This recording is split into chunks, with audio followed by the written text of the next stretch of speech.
This is the You, Me, and BTC podcast. Cryptocurrency decrypted. Welcome to episode 103. Last week, Wired and Gizmodo reported evidence that a man named Craig Steven Wright is Satoshi Nakamoto. While there's still no definitive proof that these stories are true or false, this seems to be another Newsweek situation. Today we'll chat about that evidence, its flaws, a possible murder mystery, and tons more. We'll also weigh in on the common belief that we should leave Satoshi alone, and we'll discuss a Cornell professor who has analyzed these stories from a fairly broad perspective. Your hosts are Tim Baker, John Stuart, and myself, Daniel Brown. Here we go.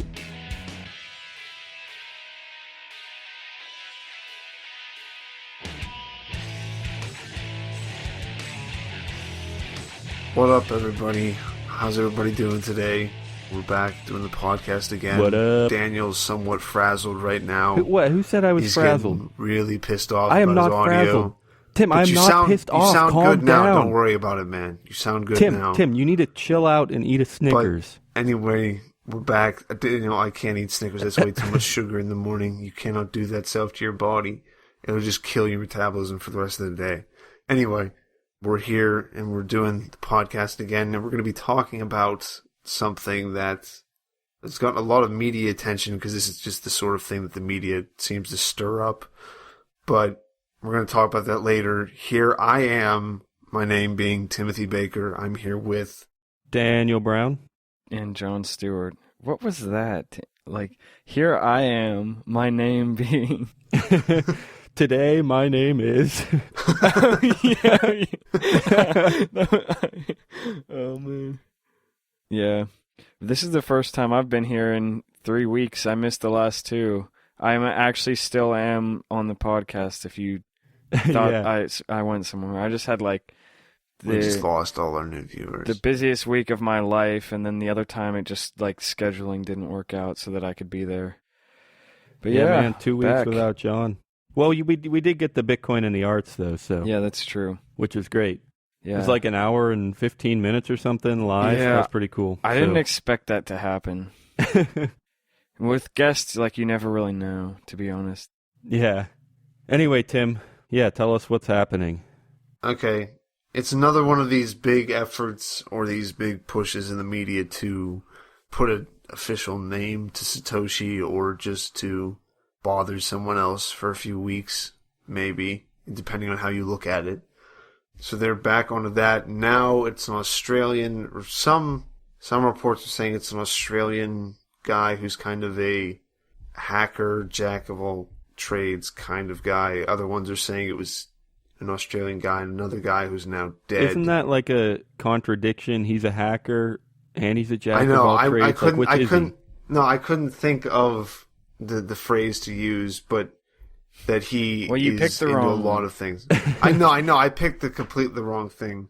I think technically, well, you're right. He has. They say in both of these stories from Wired and Gizmodo, they're the first kind of main stories, and they say that he has, like, he doesn't even remember how many PhDs he has or something. So I guess the jack of all trades things works. But yeah, like, the biggest thing, I guess, is he's like some sort of security analyst or security tech person. I don't know, but continue. Yeah, well, that's who they're kind of fingering right now as being Satoshi Nakamoto. Oh, my gosh. Yeah, his name's Craig Steven Wright. Did we say that yet? No.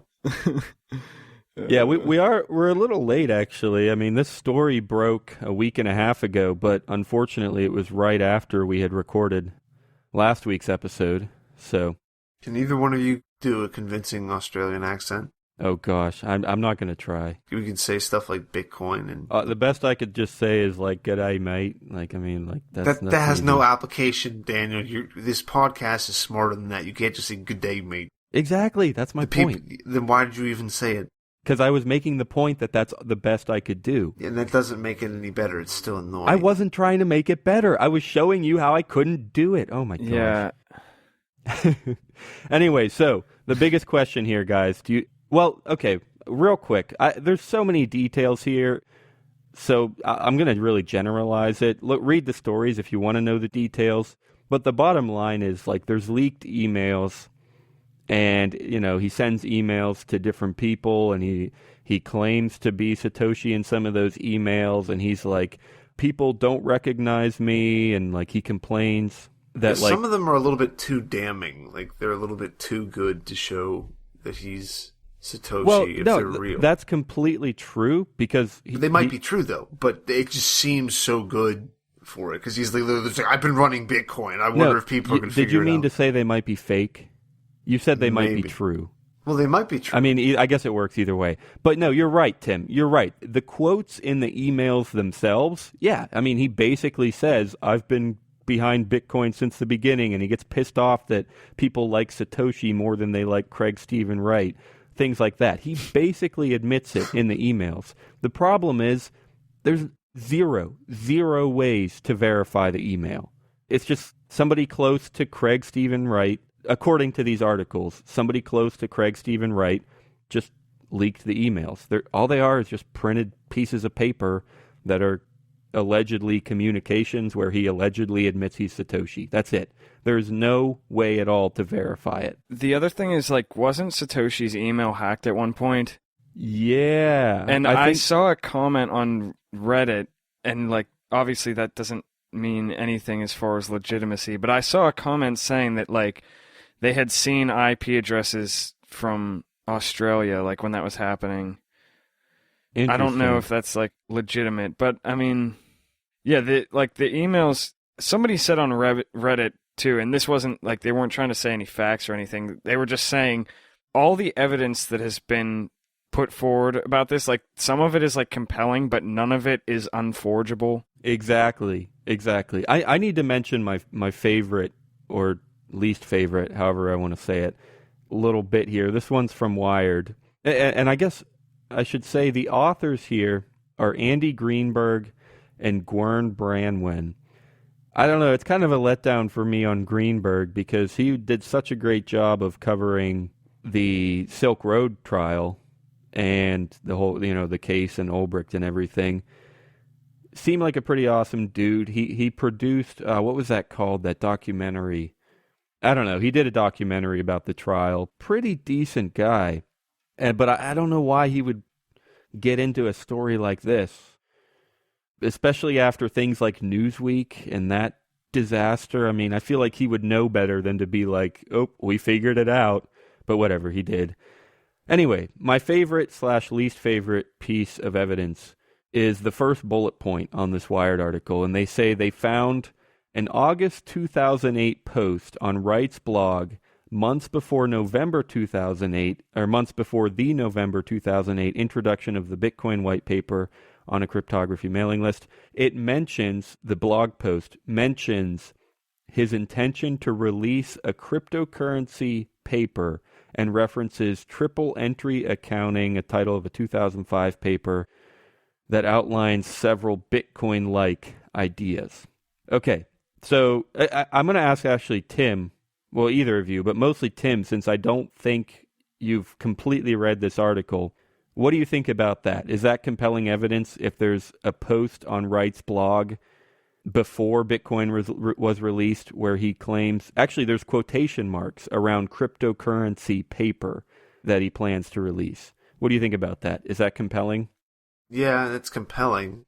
I mean, because I don't know, because I don't know the history of it. I don't know how many people were involved with cryptocurrency, how many cryptocurrencies were already out at that point, how many other people were just like dabbling in it. But no, that very much links him to it. But I mean, yeah, we know he's involved in this stuff, or at least it seems like he knows it. So okay. It's either that or he's in control of something else, or he was trying to develop something else at the time. Well, yeah, I want to touch on this because it's brought up in the article that I brought in for this episode, which is from technologyreview.com, and it's written, I'm going to butcher this name, Emin Gun Sirer, I think. He's a professor at Cornell. I think computer science, but it doesn't really say. Like, at the bottom it says he's an associate professor whose research includes distributed systems, operating systems, networking. So I'm guessing that's computer science. But he actually brings up the Wired article, and he says that the blog posts that were dated to 2008 actually were inserted in 2013. Exactly. And exactly. he used terms that weren't around at the time. Yeah, like cryptocurrency. Yeah.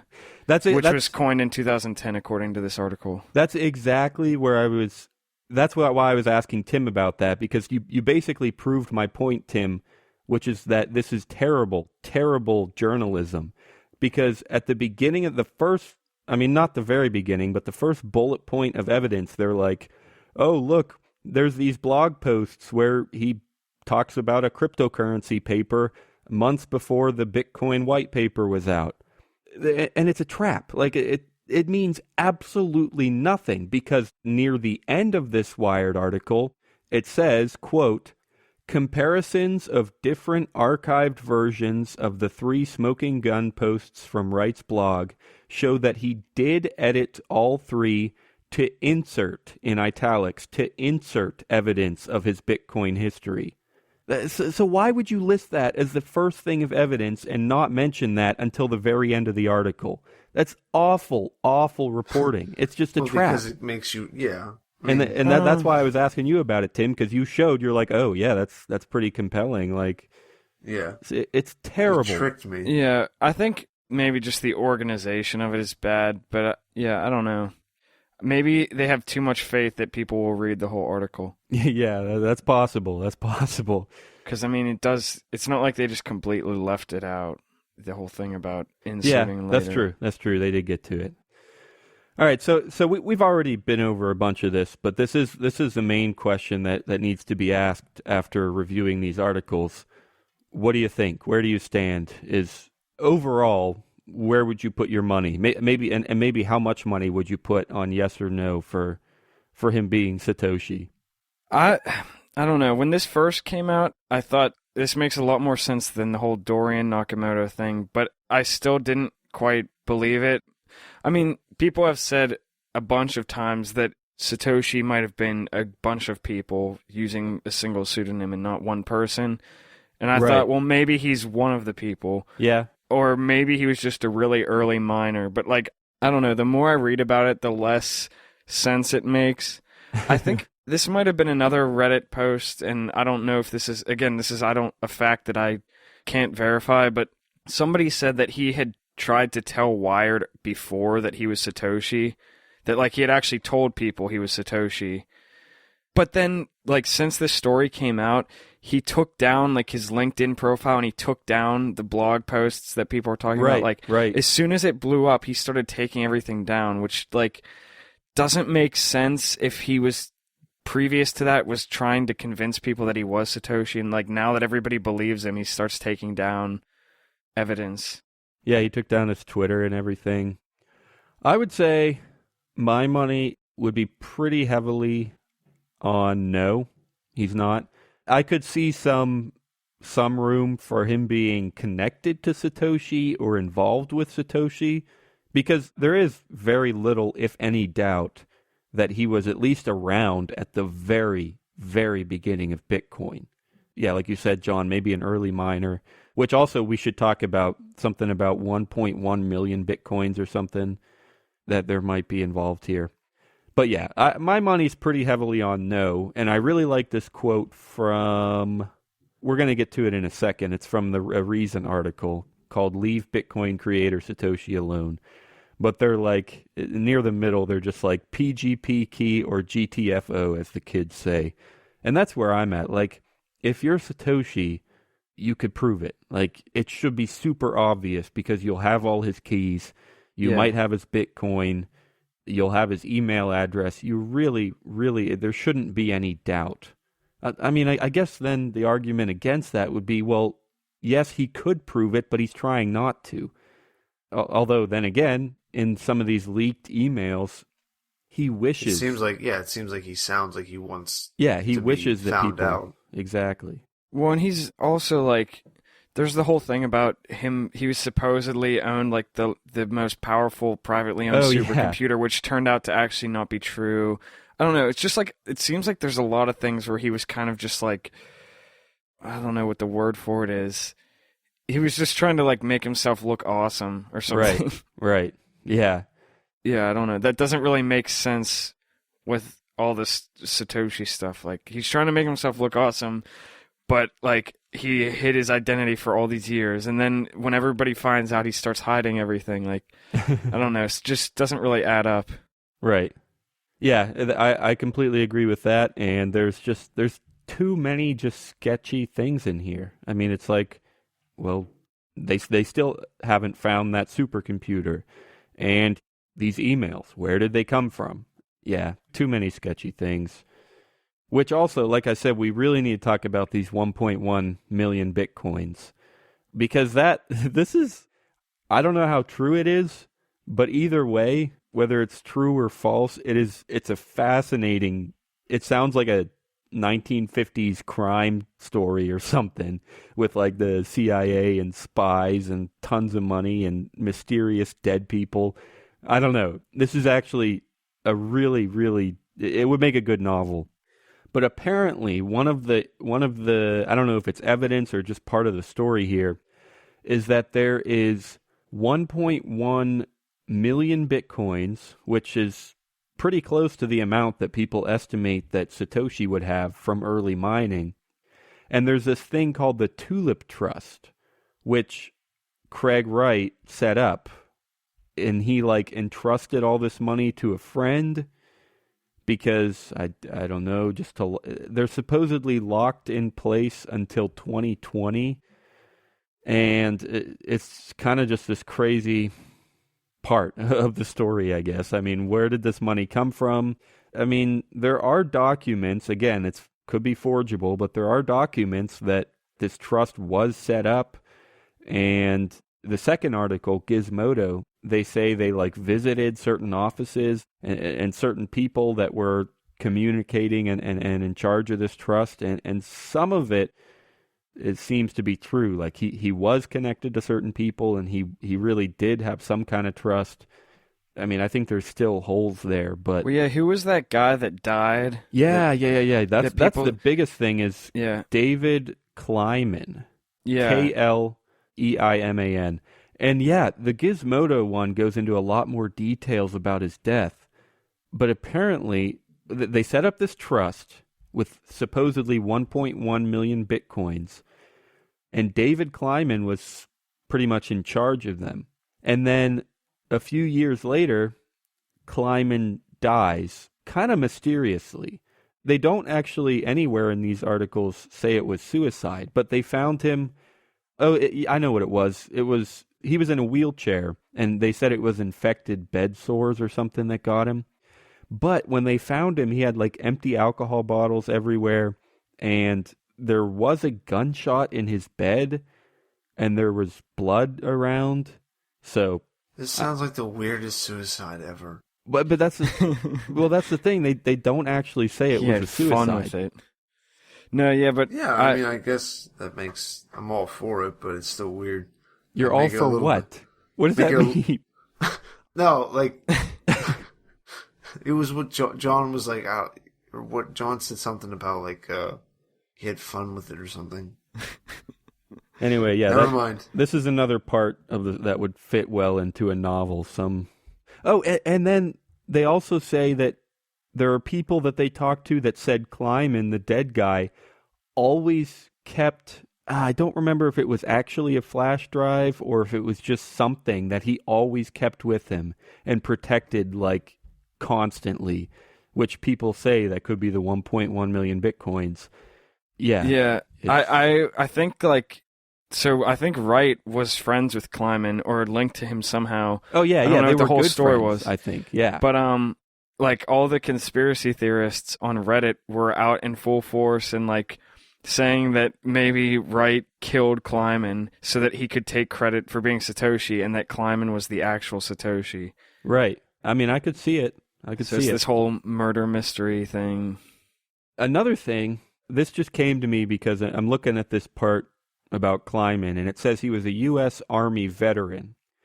And I guess, like, being a vet, a lot of times vets turn to liberty ideas like Bitcoin. And Satoshi, I haven't read a ton of his actual writings, but so tell me what you guys think. My idea about Satoshi and liberty would be that he had liberty ideas, obviously, which is why he created Bitcoin. And he, of course, yeah, he's like a crypto anarchist kind of guy. But I don't think he emphasized that outright. I think he just made Bitcoin because he knew it would be useful, and he didn't go around like preaching to people about crypto anarchy. He wasn't just being like, F the government all day long. Does that sound right to you guys? Yeah. I mean, it that's... seems like he didn't do that, yeah. Yeah. Okay, so now let me bring this back to Kleiman and to Craig Wright. Kleiman was a veteran. He was in the Army. So it's possible, I could see maybe if he was in the Army, he really didn't like it, and then he's kind of got into more liberty anarchist ideas once he ended up in a wheelchair and he had time on the computer, whatever. I could see that a little bit. As for Wright, I can't remember where I read this, because I think it was in another article that was a commentary on these kind of somewhat original sources. But anyway, apparently Craig Wright actually worked for the CIA or the NSA or something at some point, and that does not seem at all like Satoshi. And maybe he was like a consultant. I don't remember the details. I really wish I did.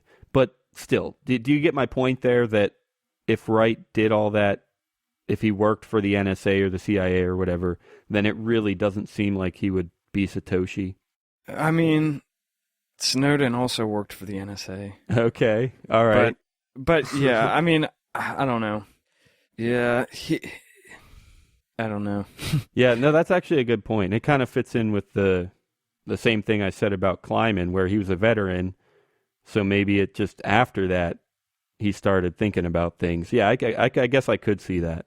But, I mean, as far as like this stuff, I feel like Wright has had way more like public things going on in his life than Kleiman. Does that make sense? Like he's been more in the public eye. Yeah, I agree with that. Other stuff he's done in his life. I definitely agree with that. I'm not sure what that means about Satoshi, though. Well, my point is that I think it's easier to kind of see what he stood for or what he stands for still, I guess. And I don't know, is there any stuff about him being interested in liberty ideas or anything like that? Like, I haven't heard anything about his involvement in that kind of stuff. You talking about Wright?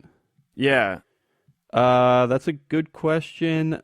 I know to some extent, yes, but it's possible that it was just evidence from those emails, which may or may not be real. So that's all. I guess that's the best I can say. Are you tired of Bitcoin dice and ready for something different? Try LuckyBit, the original falling coin game, at luckybee.it. It's the most exciting Bitcoin game on the web. You can bet on 5 different payout lines and win up to 999 times your bet. You can even use their faucet to get some free Bitcoin. Dice is boring. Play different at LuckyBit. Check it out at luckybee.it. All right, so I mentioned a little bit earlier about the article that I found for today from MIT Technology Review. The guy whose name I can't really pronounce, the Cornell professor. The title of the article is How to Spot Bitcoin Inventor Satoshi Nakamoto. And he basically just makes the argument that he doesn't think Craig is it, and people are looking for the wrong things. He comes at it from the perspective of a professor, and he's like, the one thing that I can contribute as a professor is that I'm used to like looking at students' homework, and when you do that all the time, you like start to read people's like personality into their work, and just looking at the stuff that Craig has done and like reading stuff and talking to him, just his like signature, like his mental signature, I think that's what the term he uses in the article, doesn't seem to match Satoshi. And then he brings up all this stuff like how the emails could be forged and the blog posts were tampered with and stuff like that. But he said more importantly, Craig hasn't thought about the consensus protocols and doesn't seem to really totally understand the most innovative parts about Bitcoin. Yeah, he just hones in. He does, like you said, consensus protocols, the kind that power Bitcoin. He hones in on that, what actually is Bitcoin, and then he applies that to Craig Wright and says, look, Craig Wright is kind of a hacker guy. He's pretty smart, whatever, but he's not the guy that focuses on consensus protocols. I think that's what he's saying. Yeah, and he's saying, the fact that Satoshi created Bitcoin, clearly illustrates that he understands this very well. Right. It's not just some guy who messes around with it. He knew what he was trying to do, and Wright doesn't seem like the guy to do that. Yeah, so interesting point of view. He takes a little bit, I don't know what kind of perspective you would call that. It's more abstract, maybe. He focuses less on trying to find concrete things that show that it's not him, and just says, well, frankly, he just doesn't seem like the right guy. Exactly. Yeah, in terms of personality and his background and knowledge. Right. He is not looking for concrete things because, as we know, all this stuff can be forged. Yeah. So it doesn't really help that much. Right, yeah. He doesn't focus on the little bits of evidence. He just takes a real broad perspective and says, doesn't seem like it. Yeah. But there are there's two more interesting headings in this article. The second one is, who then is Satoshi? And he talks about how he thinks he knows who it is. He doesn't name him, but he says, I have met someone, and just like I do with my students, I analyzed kind of just his work and his writings and whatever, and kind of got a personality out of this person, and it does seem to match Satoshi. And what does he say? This person had precisely the same intellectual signature as Satoshi and could have written word for word some of Satoshi's forum posts. So that's pretty interesting, and he has a guess, okay?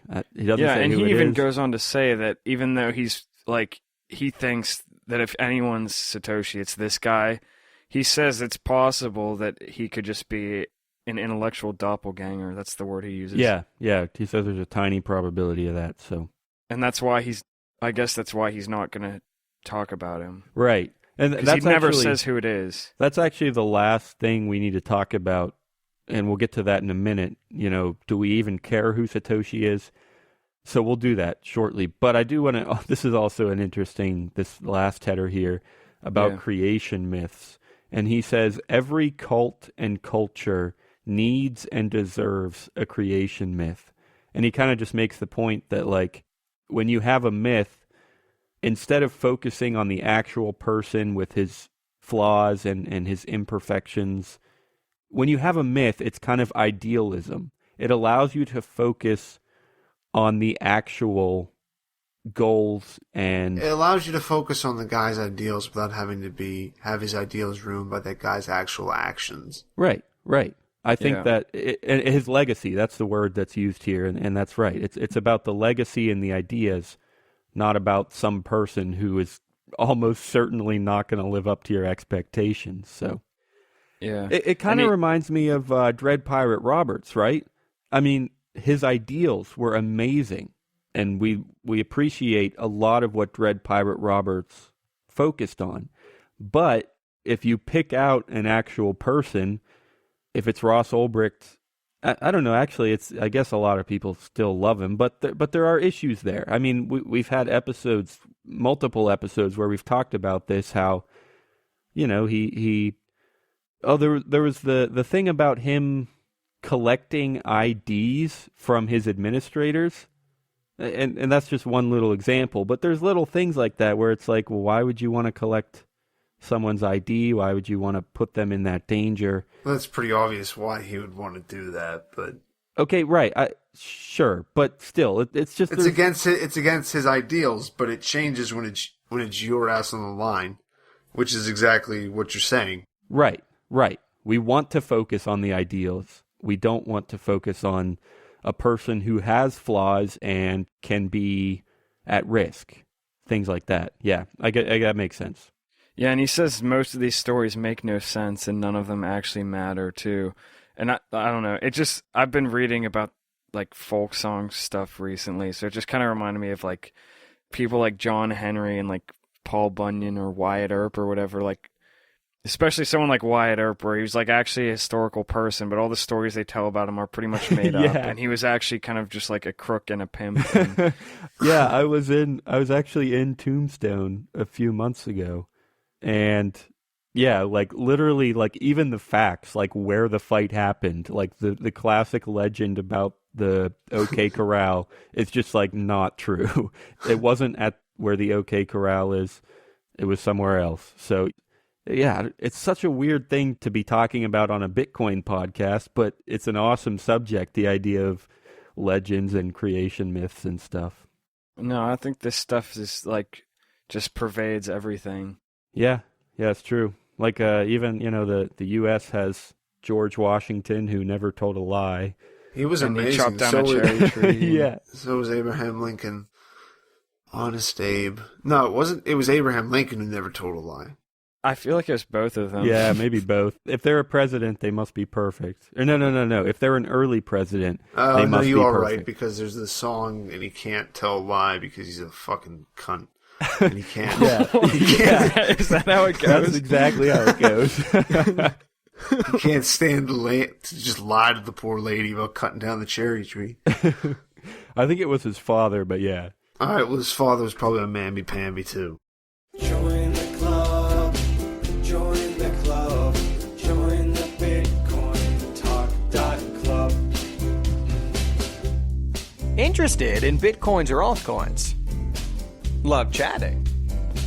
We are the place for you. Bitcointalk Club is a new form sensation coming to a computer near you. Whether you're a professional coin developer or someone that wants to know more, our doors are open for you.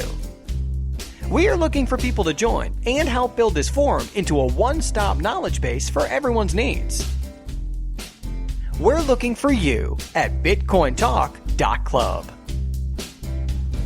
Join the club, join the club, join the Bitcointalk.club. So, yeah, you mentioned, John, how the stories don't even matter, really. And that brings us to the last thing we should touch on. This article is from Reason. It's called Leave Satoshi Alone. And really, that's about all we need to talk about. Most of this article is just a summary of who did what and how likely it seems. But let's talk about the title. Do we care? Does it matter who Satoshi is? There was another one by M.K. Lords. It was the same kind of thing. Like, guys, listen, it doesn't matter who it is. What do you guys think? It's not the Bitcoin community pushing the attention for this and for the media to do it. I don't think so. I think it's more just people. The media. Yeah, well, the media is basically creating this. Just they keep on doing it too. I don't know who's interested in it. Maybe the people who are against Bitcoin, because then it would be a person they could say, well, look what he's done, look what he's involved in. Because anything bad he's involved in, they're going to therefore then somehow pin that on the Bitcoin, even though it's not related at all. So I think they're also looking for a head that they can then criticize, because that's easier to criticize than just math. Right. And yeah, I mean, besides, I don't care, but I don't care about a lot of things. I don't think you care. I don't know.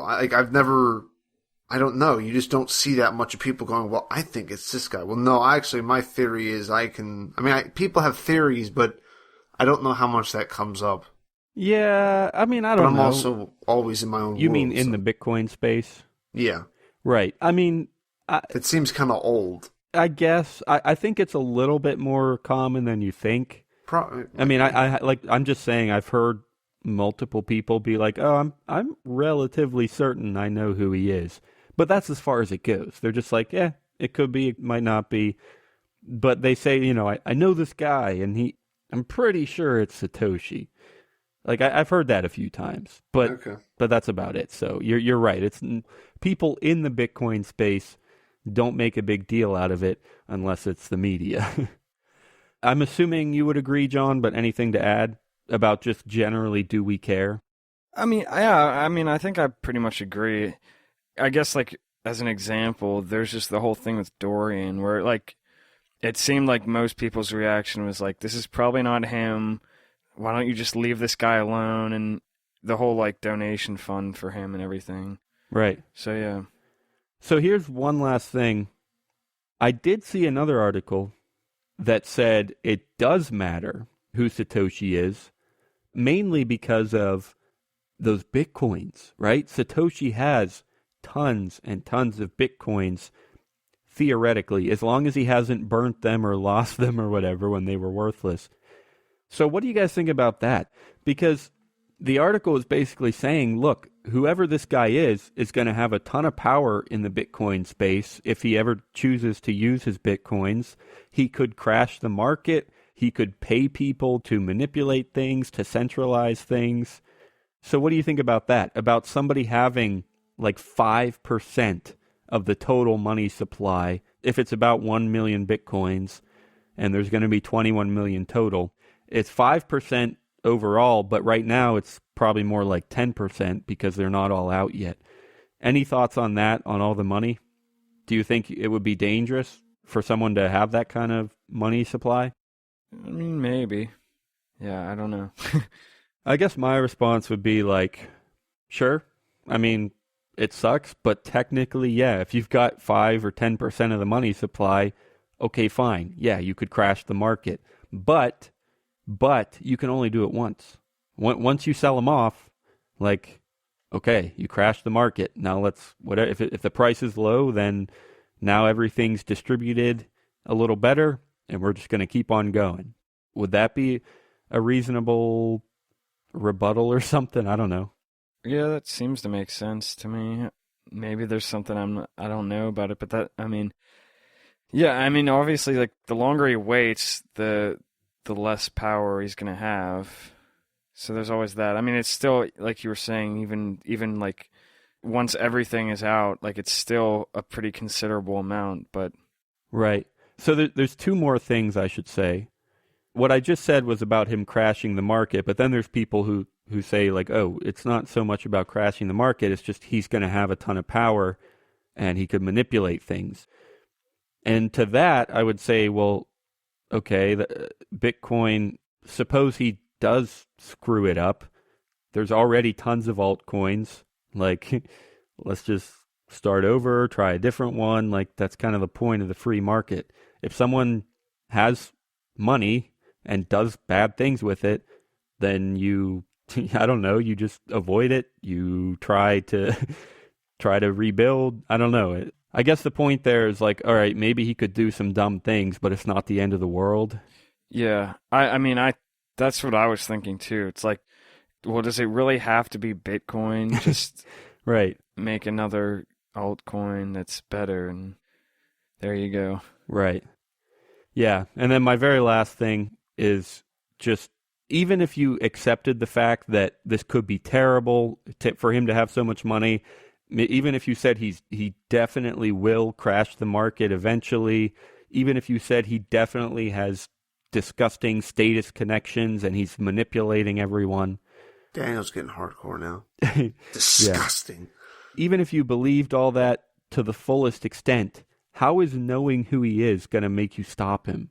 I mean... Yeah, I mean, that's true. Like, he already has the money. It's Bitcoin, so you're not just going to erase it. So... knowing who he is, I mean, I guess if we found out that, like, the creator was the head of the NSA, I guess that would be good, because then we would know, okay, crap, maybe we shouldn't be holding Bitcoin right now, and it would let us get out before they did whatever they might have been planning to do. But that's kind of an extreme scenario. I don't think that's the case. Yeah. Uh, All right, advice of the day, guys.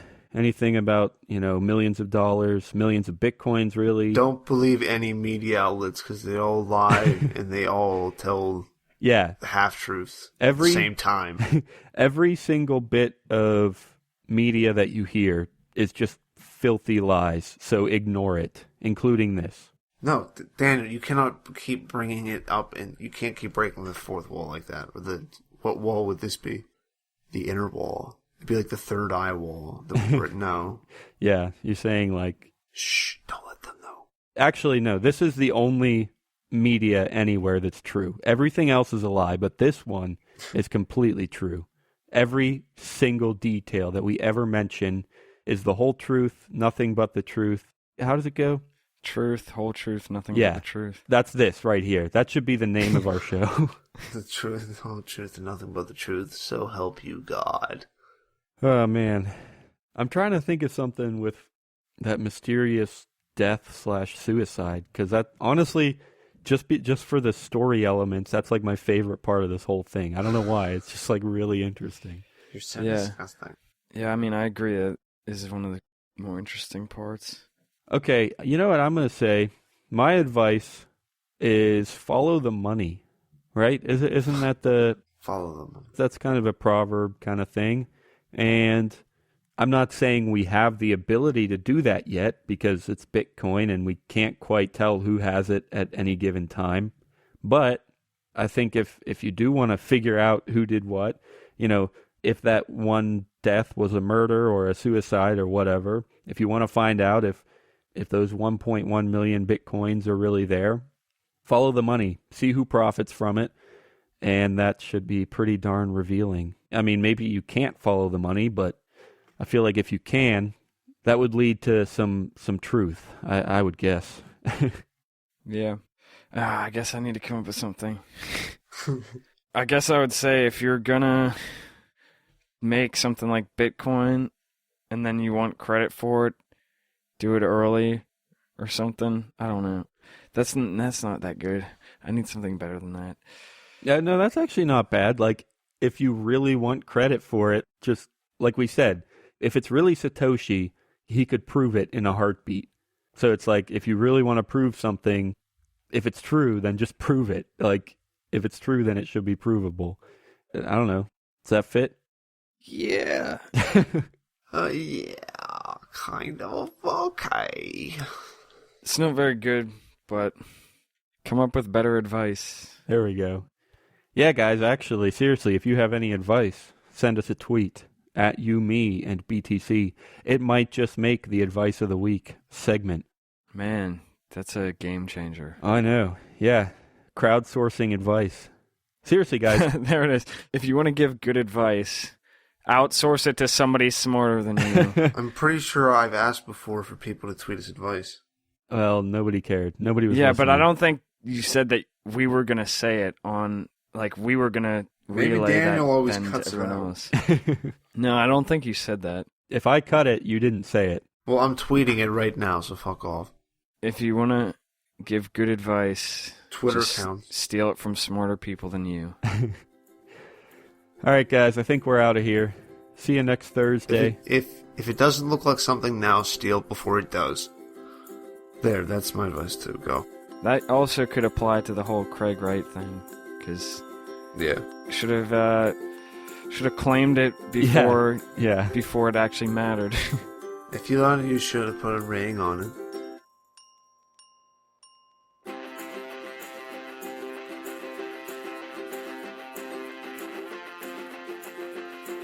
Thanks for listening to episode 103. All of the music in today's show was from John Stuart. Remember to check out this week's show notes at youmeandbtc.com and leave us a comment. We'll see you next Thursday.